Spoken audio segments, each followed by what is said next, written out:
Assalamualaikum warahmatullahi wabarakatuh. Perkenalkan, nama saya Ria Ratunafi, 18042192. Di sini saya akan menjelaskan mengenai intervensi sumber daya manusia. Pada metode ini berfokus pada intervensi yang digunakan untuk mengembangkan atau mengintegrasikan dan mendukung manusia atau individu dalam sebuah organisasi. Intervensi merupakan peran untuk merancang imbalan organisasi untuk meningkatkan kepuasan dan kinerja karyawan. Penentuan tujuan intervensi ini melibatkan penentuan tujuan manajerial dan penilaian, membangun kecocokan antara tujuan pribadi dan tujuan organisasi, manajer dan bawahan bertemu. Metode perubahan pada sistem penghargaan. Yang pertama, manajemen stres. Bertujuan untuk membantu anggota organisasi dalam mengatasi konsekuensi gangguan stres seperti konflik peran atau permintaan pekerjaan yang bertentangan dan ambiguitas peran atau tuntutan pekerjaan yang sangat membingungkan. Yang kedua, perencanaan dan pengembangan karir.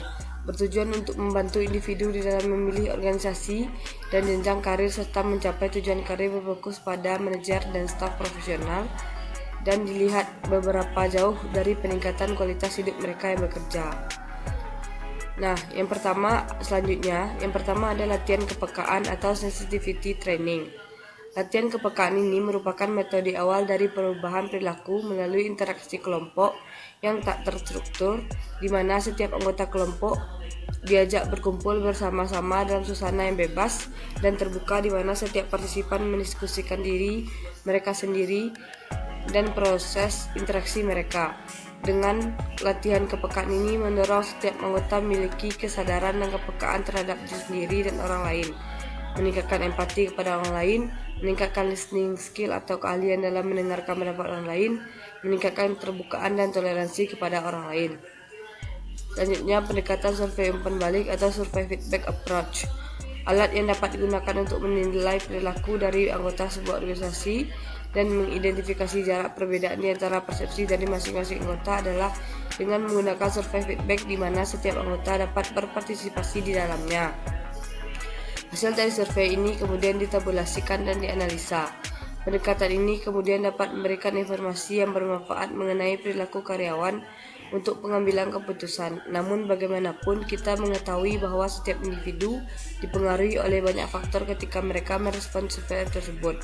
Hal inilah yang harus dimonitor oleh manajemen. Selanjutnya disebut proses konsultasi. Adalah sebuah pertemuan antara konsultan dengan klien untuk memahami proses pengembangan organisasi yang dilakukan, di mana seseorang harus mengatasi dan mengidentifikasi hal-hal apa saja yang perlu diperbaiki atau ditingkatkan. Konsultan dan klien ini bukan hanya berarti pihak ketiga, tetapi juga bisa di antara karyawan dengan atasan langsungnya. Proses konsultasi ini hampir mirip dengan latihan kepekaan, namun pada latihan kepekaan lebih menekankan kepada tugas, sedangkan proses konsultasi lebih kepada memberikan pemahaman. Dengan lebih paham, maka diharapkan tingkat penolakan akan lebih dapat berkurang. Selanjutnya yaitu membangun tim. Setiap organisasi pada dasarnya sangat mengandalkan sekumpulan orang untuk dapat menyelesaikan tugas secara berkelompok. Proses membangun tim menggunakan interaksi yang sangat tinggi dalam aktivitas sebuah kelompok untuk meningkatkan kepercayaan dan keterbukaan di antara sama anggota tim, meningkatkan kemampuan untuk berkoordinasi dan meningkatkan performa tim. Jadi proses membangun tim ini dilakukan dengan meningkatkan interaksi antara sama anggota. Selanjutnya, pengembangan antar kelompok. Salah satu area yang mendapat penekanan yang penting dalam mengembangkan organisasi adalah pencegahan terjadinya konflik disfungsional atau konflik yang tidak produktif yang terjadi antara kelompok. Pengembangan antara kelompok atau intergroup development bertujuan untuk merubah perilaku, stereotip, dan persepsi tentang kelompok lain. Contohnya saja, misal unit bisnis menganggap atau menstereotipkan unit finansial sebagai sekumpulan orang-orang yang kaku, tidak memahami dinamika bisnis. Tujuan utama adalah untuk meningkatkan hubungan antara satu kelompok dengan kelompok lainnya agar tujuan dari sebuah organisasi tetap bisa berjalan dan tercapai dengan baik.